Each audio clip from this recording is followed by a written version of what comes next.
Hello, I'm Toycat and welcome back to our third channel scooter video. That's right, this is now a category of video on this channel, something I'm not entirely sure to think of, but it is something that's attracted a fair number of comments from people either worried for my life in a genuine would like to see me not die way, and from people being like, wow, you sure are being dangerous and or breaking laws, Toycat. And so I'm here in Liverpool in the north of England. If you're not familiar with the city, I'm not familiar with it too much either, because we went into national lockdown 2 days after I got here. So, you know, if you're not familiar with this city, it is one of the 4 in the UK where renting scooters is actually legal. So for the first time in this channel's history, I'm not tacitly breaking the law and uploading it directly onto the internet. Aren't you all proud of me? I bet you should be. But yeah, so I'm actually arguably still doing the breaking of the law because they're legal to rent here. And also I think you need a driving license, although accepted my provisional,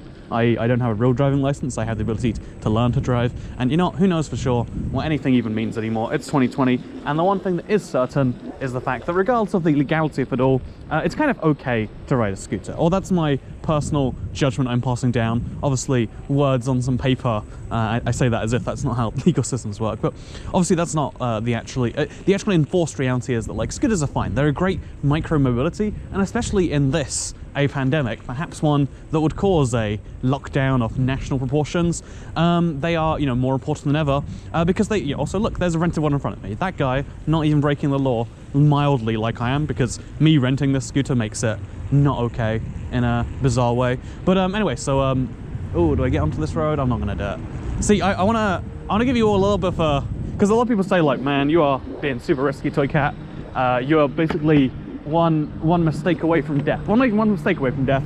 You're one fortunate thing, because you're already making the mistakes, Toycat.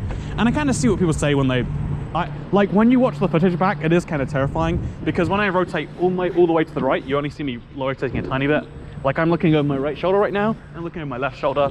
You don't really see it so much on the video. So I figured I'd give some tips to someone who's been riding a scooter for about a year and a half. Okay, we're gonna get onto the street. Pro tip, don't go down curbs on these things. The wheels aren't great. We're going to 180 here, which, by the way, best way to cross the street, usually to go find an empty bit of it and then 180. Best way to do a U-turn is probably in the middle of a stretch of road, not you know, trying to cross when there's cars and stuff. There's just a lot of active threats you got to think about. Also, the best way to deal with red lights is to not deal with red lights. If you're taking a left turn, it's kind of like the right on red rule that America's so in love with.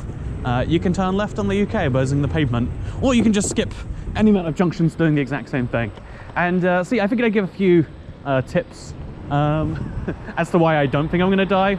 I might be wrong, but I just want to talk about scootering. I want to talk about scootering, I want to talk about lockdown, I want to talk about things that are on my brain.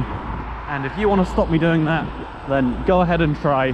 This is a YouTube video, sir, and you're not going to be very successful with that attempt. But yeah, so it's at first a very scary form of transport, especially because you're standing up, which I guess feels more exposed than perhaps sitting down for other popular forms of transport. Also, my hand is like freezing cold. Can you see my foot? I guess you probably can see my thumb here, but what we're going to do is we're going to put on my sock puppet.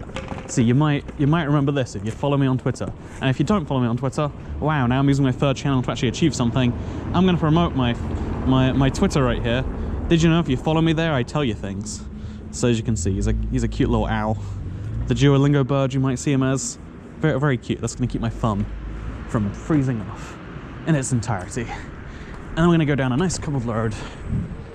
And we're going to... oh, going to go down a nice cobbled road, which, oh, usually a delight to experience.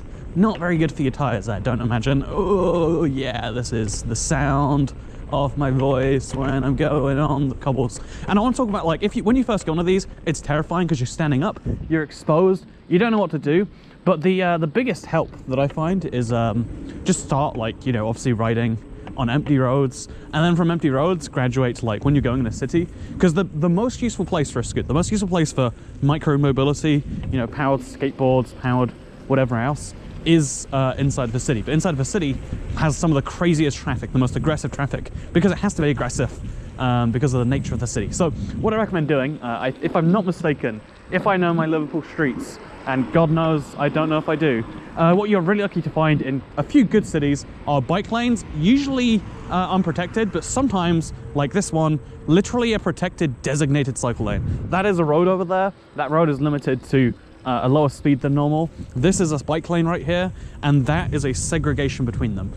You know, like people like to be like, oh, segregation's so bad, but those people have never needed to use a bike lane. I'm gonna turn on the speed, and now you can see there's like no risks to me. And then what I recommend doing is like spend some time in these. Just use these as much as you can. Even if you have to walk it around places that aren't cycle lanes, that's a-okay too. Just being able to get around a city with these really fast makes you see the value in these. Like, these are kind of like how you have motorways to help people get across the country fast, and then you've got like the local roads to help people get from place to place within a town, city, etc.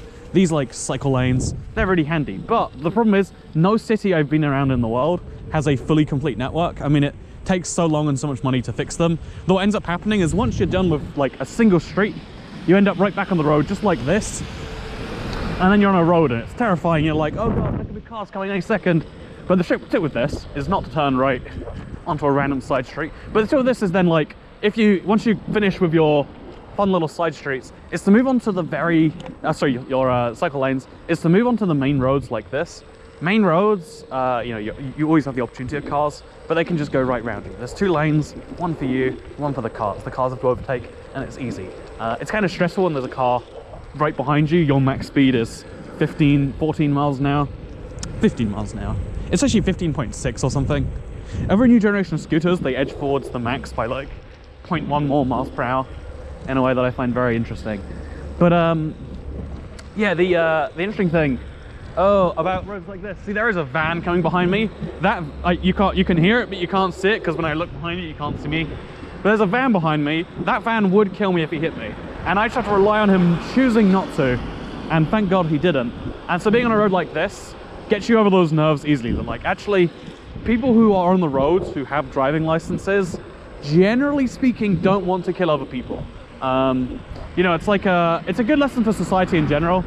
You know, the lesson that, like, oh, okay, gonna get stopped at a red right here, it seems. There's a lesson in general to be learned from society that people usually don't want to kill you. Also, by the way, look, right back onto the pathway. Pathway is nice. Pathway is dangerous to pedestrians. Like, in the same way, when you go on a road, you're scared a car's going to kill you. When you go on a pathway, a pedestrian's scared you're going to kill them. And it's just kind of putting the onus of danger onto someone else, which you shouldn't do, especially if you're new. Like, if you don't know what you're doing, you shouldn't do that. And then, yeah, here's me now on a major road. It's scary, but I see no cars around. And even once you get used to these, and you're able to go on the left, and you don't mind cars passing you, and you can trust them. Because honestly, a lot of being on a scooter is trusting other people in society don't want you dead. And although it seems like I don't know, it's a counterintuitive lesson to learn, because some people in society no doubt do want you dead. We spend a lot of time when you're vulnerable in the world teaching you that people want to kill you. They don't have any good reason to, they just want you dead. There are mean people out there who want to hurt you, and they are bad, and they are scary. But then when you become an adult in the world, you have to realize that that's not so true. You have to realize that you know, like, a lot of that is precautionary, because you are weaker than other people, and you don't, you know, in a one-on-one fight, I would say I have like 50-50 odds against half or less of the population, or roughly half the population. Maybe just being a guy gives me an immediate advantage, even if being like, your power level relative to everyone else affects what they can do to you.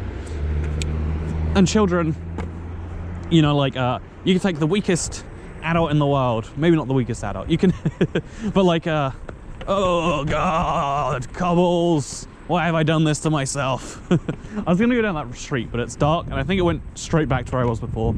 So we're gonna go towards radiate positivity instead, because you know what I think we should do? I think we should all radiate some positivity in the world. I think one of the things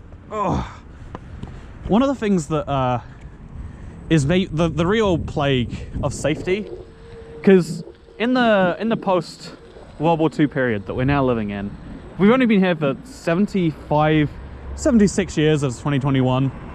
So we've been in this post post-war energy now for, you know, 76 years. And I think one of the things that has continuously been increasing in those years is our kind of our relative safety. Even though there are wars that still exist in the world, I know, like, you know, just because we're in the West and we don't see them on our front door, there are still wars happening every single year. There is a tragic civil war in Yemen. There is a tragic you know, thing happening in Syria, and like we can go on and on about all the conflicts in the world. But even though these things are happening, also, look, here's me on a sidewalk, but it's relatively fine, relatively safe. These things are happening, but we're getting safer, everything else considered. And getting safer is great, because the biggest single threat has gone away. But as soon as the biggest single threat goes away, we don't just suddenly think, oh, now everything's fine. Like, there are no more Nazis, and therefore the world is good, ignoring the fact that there is in fact not no more Nazis. That is not a 100% true statement, but you know, they're not in power and they're not a large group anymore. So there we, or like not large enough to affect things at least. So those are, see, there we go. Yeah, people love when you ride a scooter. You see that? He did it in an American accent. Do you think he was mocking me for that? I don't know. Oh, look at this. This is Chinatown. That's beautiful. But yeah, you know, screw it. We're just going for a little bit of a tour around Liverpool. I'll show you Chinatown. I'm assuming there's going to be some Chinese restaurants here. I'd be disappointed. What else would there even be, actually? I wonder. Maybe like a Chinese supermarket?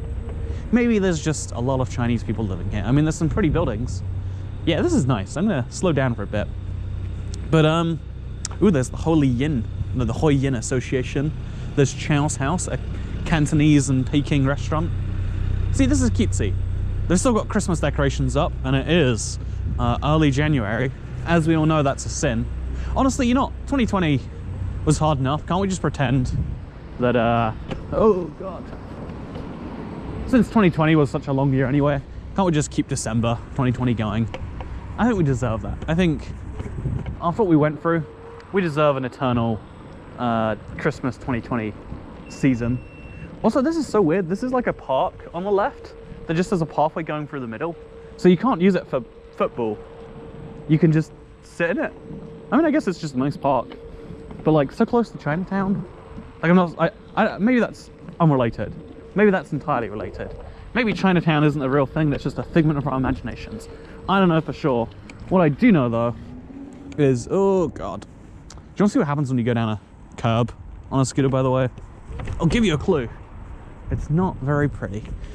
But yeah, so we've been getting safer and safer. The obvious threat has gone away, but when the obvious threat goes away, we don't immediately think of ourselves as being safe. Oh, my light isn't on.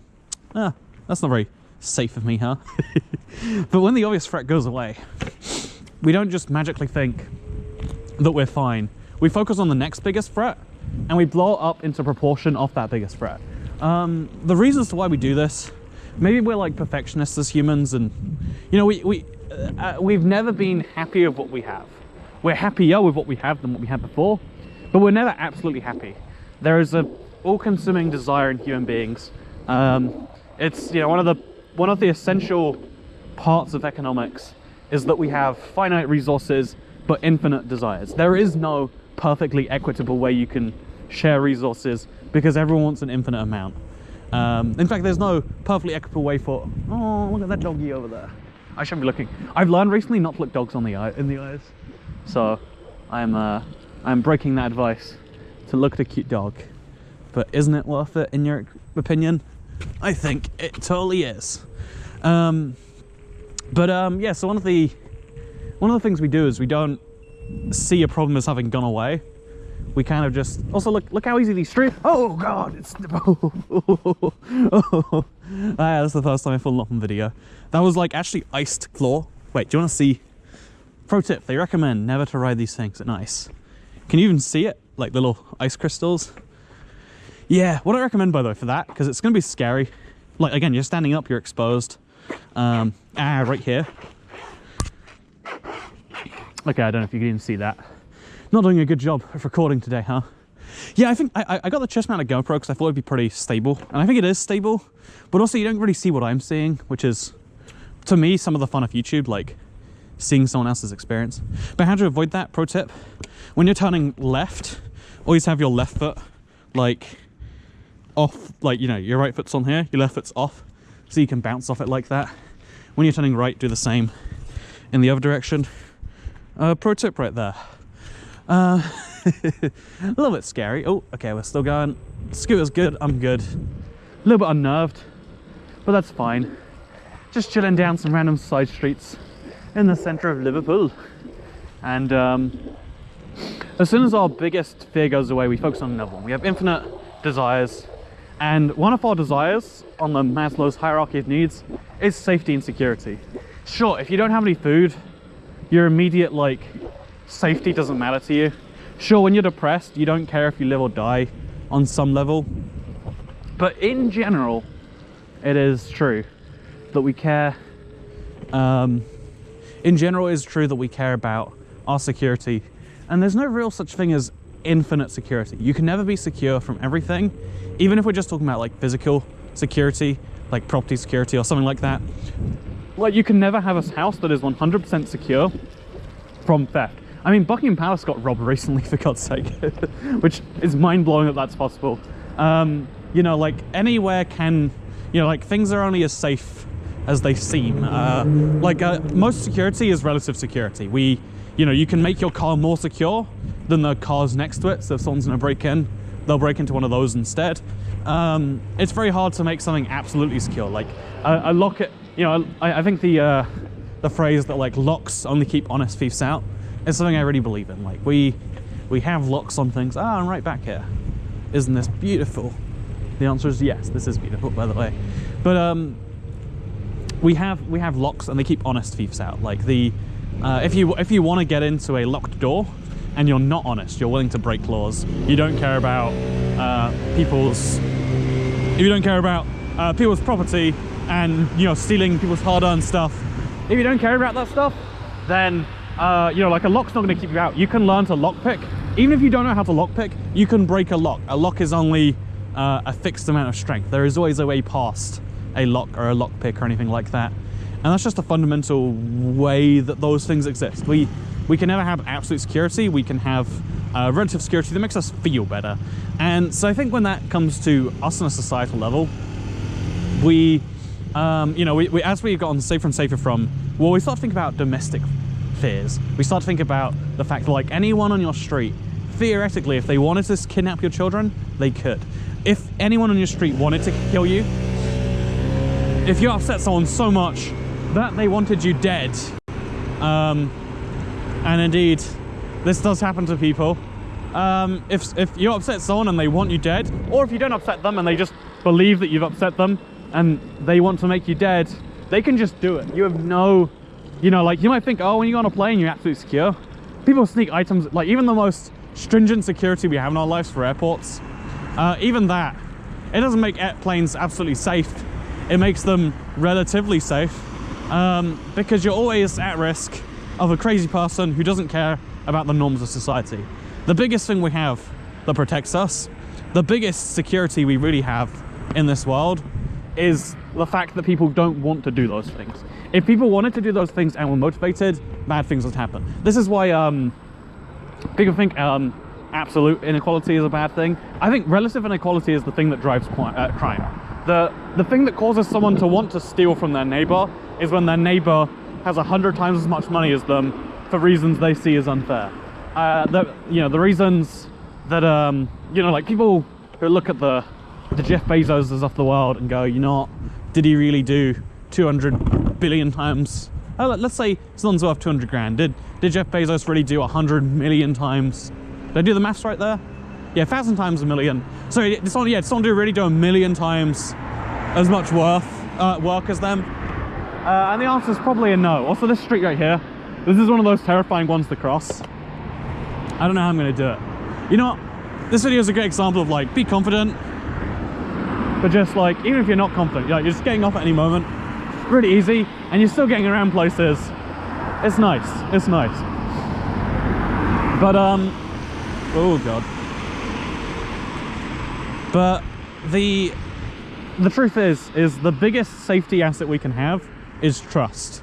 Once everyone trusts everyone, and everyone has few incentives not to trust, but also not to rob each other.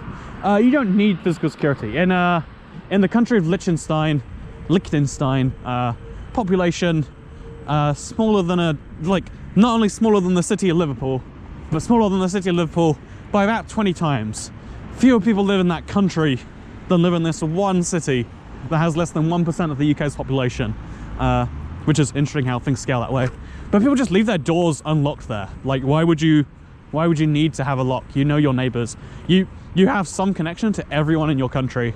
And it's not like people go into the country from, you know, other countries just to steal from there, because their nearest two neighbors are also very friendly, very widely liked within them. So there's no reason for anyone to rob, and therefore people don't even bother locking their door. They also have door locks, and I'm sure under some circumstances, like if you're feeling extra nervous someday, you would.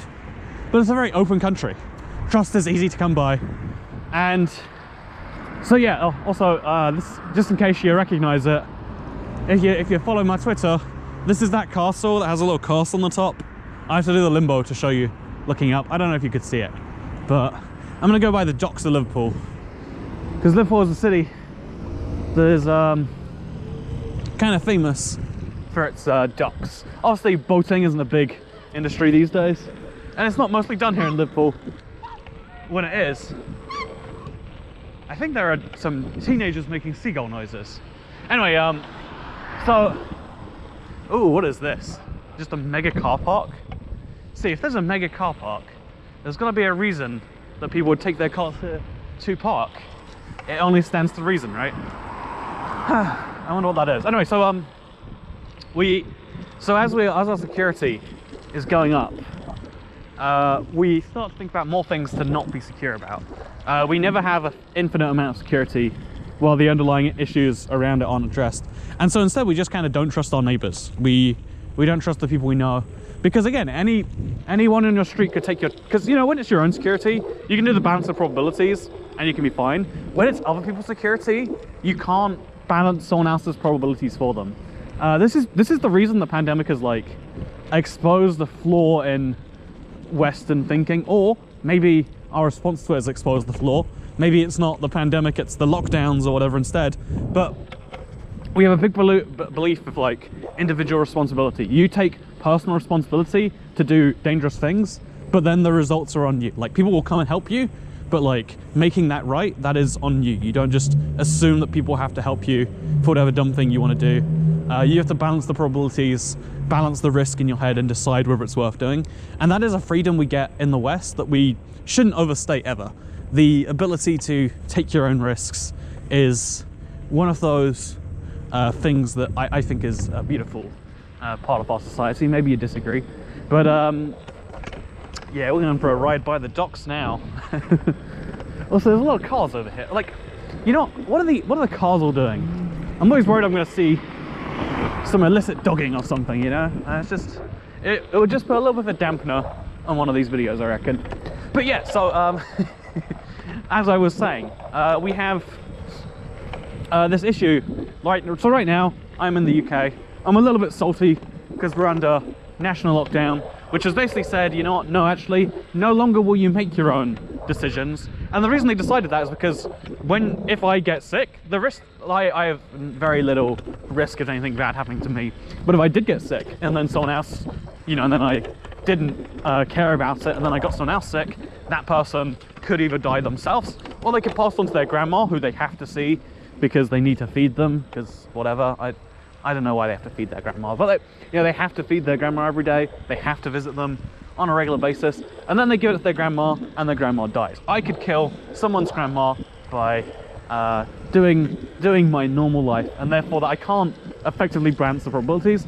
But then, like, instead, you know, like the attitude should have been, tell people about it on that angle. Tell people about the health service. Tell people about how it's about other people more than about you. You getting the disease, a highly communicable disease, isn't bad because you get it, it's bad because 3 other people get it. Tell people about it on that angle.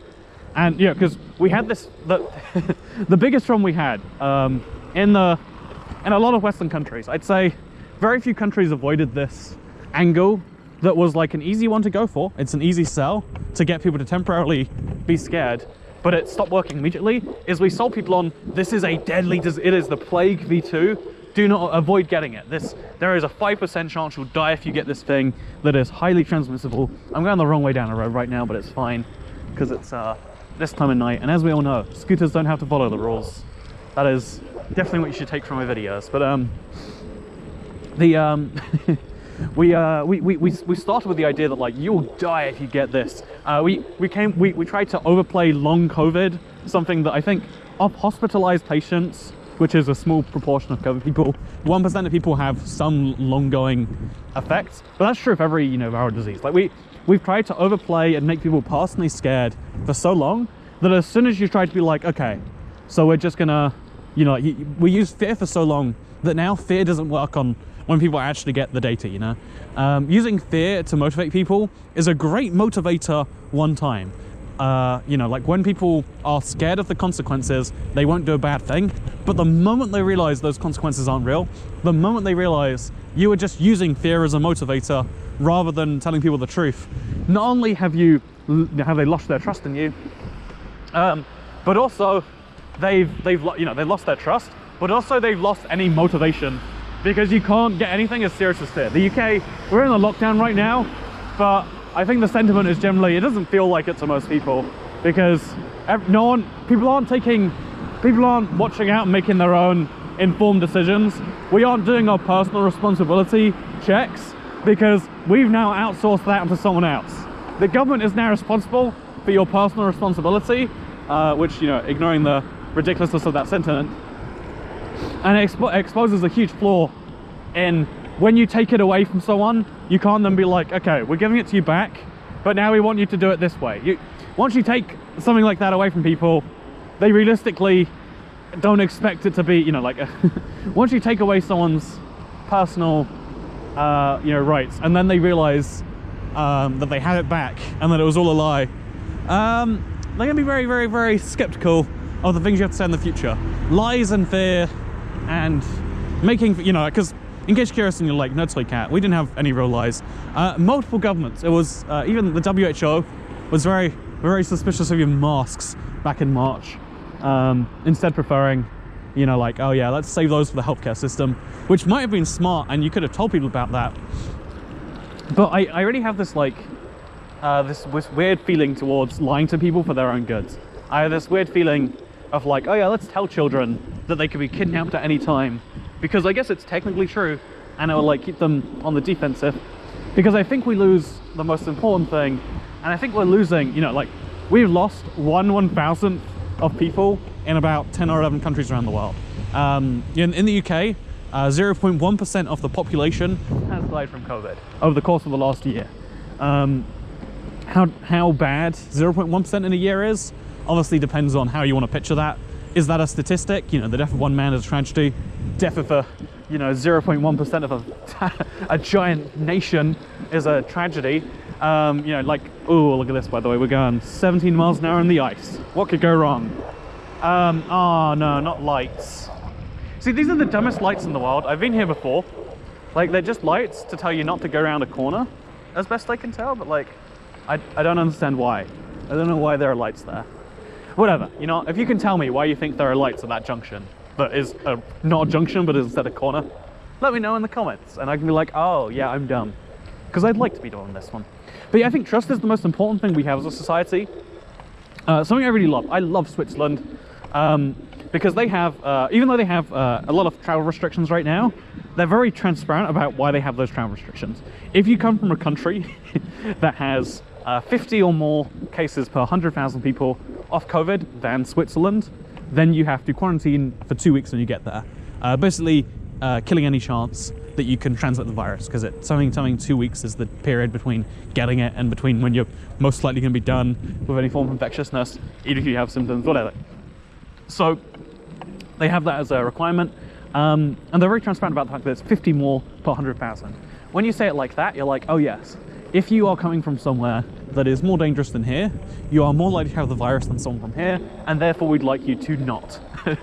Whereas some countries, like the UK, not only have we had quarantine requirements from countries that are very safe, like if you are in the UK and you catch COVID, you know, like obviously, and you don't know about it, which is most people who have it, by the way. Whatever. If you come into the, like, we push this narrative that like, oh, it's foreigners of the COVID that's really doing a bad thing. And sure, it all originated there. But in the UK, we've had we even just recently have required tests from people if they come from abroad, because yeah, it's the foreign COVID that's bad. That's what's really spreading it. Even though we have like one of the 11 highest rates in the world, if you come from somewhere else, you are less likely to have the virus, even if you include the effects of being on a plane, which, as we know, transmission rates are, you know, what they are. It's like we have we have this bizarre world where we have assumed foreign COVID is worse than existing COVID, and it's a really easy national exploit to get people like, yeah, I love it, we're finally doing the thing. Like, you know, it doesn't matter if you hurt your domestic population as long as you hurt the foreign population more. Am I right? Maybe that's what that is, but I like Switzerland's approach where it's like, here is the criteria. We are explaining our decision-making process. We're not just saying we make the decisions, that's how things go. Deal with it. Be a government if you want to, you know, like, oh, what's that? You don't like the system? Well, then you should be in charge, shouldn't you? Oh, you're not in charge? Well, you follow the rules, you pleb. Because, as we all know, like, enforcement of laws does genuinely vary based on your situation in quite a few ways. Oh, this is a interesting little area right here. Okay, you go around a corner, go through. Oh, Christ. Guy on the street laugh, that was nice. Actually seemed like a friendly, like, laughing with me laugh that time. Like, Christ, there was a giant pothole there, hidden by a puddle. And isn't that nice? Okay, we're gonna go on the sidewalk for a bit. My scooter's been going a bit slower right now. I'm not sure if it's because of battery or because of the conditions, but maybe it's something worth noting. I could have a flat tire too. There's so much broken glass around Liverpool. I guess maybe lockdown, people getting drunk on the street, maybe a question mark. You know, that doesn't make much sense either. And by the way, here is Liverpool Lime Street. It is the central station of Liverpool. And it's a great place to end the tour we're doing today. Yeah, I think, you know, I wanna finish with saying I like an open government that you can trust. I like when you can have trust in anyone and anything. And I think that should extend, most importantly, to your elected representatives. I think we all too often have this expectation that people should decide things for us, but instead it should be, you know, like, honestly, like, having the idea that, like, oh, it's what people want and therefore it's the most important thing. That's like a really good principle of government. Like, democracy, it's great, but I also think on things that you can't be democratic about, like, you know, like, can you really have a democracy about things like, oh yeah, should we nuke ourselves is a dumb question to ever pose in a referendum, right? Maybe. Do you agree? So, like, there are things. Also, we're on a really steep hill right now. I think that's why I was going slower. I'm not doing any speed, but I'm going 6 miles per hour. So I guess this Liverpool's on a big hill. I didn't realize it till just now, and maybe that's me being dumb. But yeah, more importantly than any of the dumb things that I have said or will say in this video, I think trust is the most important thing that ties us together. I think without trust, you can't have so many things. You can't have security without trust. You can't have safety without trust. You can't have so much of the things that we value and that we want in the world without trust. Huh, what is this? Oh, this is I think we're going back into the center this way. Oh, this is nice. There's a Wetherspoons here too. Not very open right now, but you know, what is? 2020, am I right? It's a crazy time. But when you have a world where one evening, everything, like, it was literally the whole day, everyone was like, oh yeah, something's coming soon maybe, but at 8 p.m. on a day, everything closed. Everything was instructed closed by our government. I think a much better system would have been like, look, here are the criteria under which we will choose to shut down the country. Obviously, when you tell people about something in advance, there's problems with that too, in some issues. Like, can I tell you about the dumbest thing? I want to tell you about this. In the UK, we basically imposed lockdown on London on the 19th of December, the 20th of December. And we announced it with 1 day worth of warning. And one of the things that the lockdown included was not being able to travel outside of London. So people who wanted to be with their family in the north, or if they're in universities in London, they're trying to get home, people were like, oh, that means I have one day to legally get out of London. And so people like packed themselves onto trains in a way that wasn't safe for a socially distanced reason, you know, like whatever. If people had just waited for their normal train times, done something, they could have done something safe that was illegal, but they chose to do something that was unsafe, that was legal. That to me is a sign of like, I am scared of my government and their decisions. Maybe that's people making bad personal responsibility things, but to me that's people instead making you know, a fearful decision, and that's something we should discourage. We want people to, if we want people to put safety first, we need to tell people what safety first means, and we need to trust that they're going to do it, because if we don't do it, then we end up with stuff like that. And I think not telling people about something in advance obviously has some problems. Rather instead just tell people about the criteria, let people speculate for themselves, and encourage people at any stage that it's not the government's decision to make for you, it's your decision to make for you. Then I think people might be doing it. Well, maybe I'm the naive one. Maybe Toy Cat here with his trust of human beings is the dumb one. I think about this a lot, and you know, maybe I'm right, maybe I'm wrong, maybe anyone is both of those things at the same time. All I know is I want to see how both of those crashes look on the video, because I bet, like not crashes, like incidents, I bet they look like nothing, even though like terrifying on the thing. So yeah, rate my driving, tell me about those traffic lights, and I hope you have a good day, because I'll see you all in the next one. Goodbye.